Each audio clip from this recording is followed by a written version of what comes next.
Well, greetings to Chair Farabach, to members of the U.S. Access Board, and to everyone joining today's forum. I really appreciate the opportunity to join virtually and help kick off this important discussion.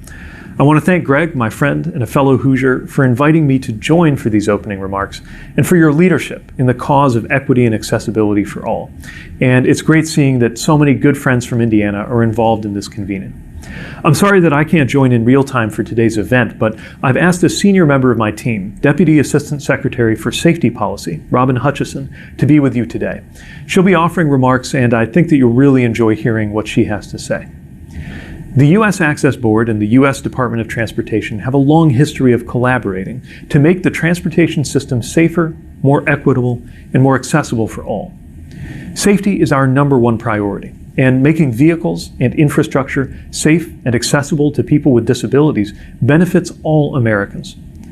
I believe that transportation policy, when done right, makes the American dream possible by getting people and goods to where they need to be, and directly and indirectly creating good-paying jobs. But I also recognize all of the ways in which misguided policies and missed opportunities have sometimes reinforced racial and economic inequality, dividing or isolating neighborhoods, and undermining government's basic role of empowering Americans to thrive.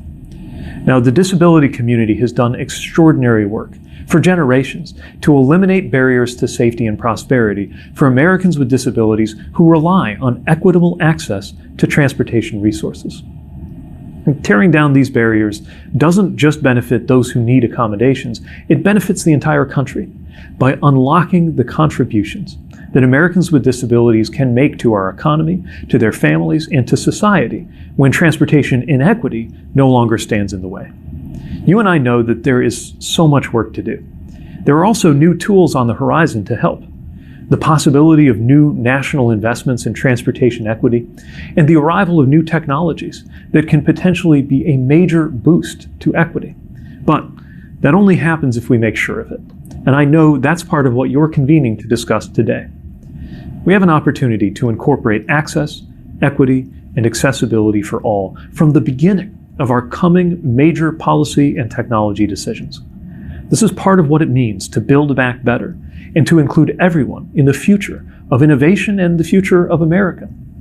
I hope that you have a fruitful dialogue at this important forum, and I'm looking forward to working with you to make transportation and our whole society more inclusive, more equitable, and more accessible for all. Thank you.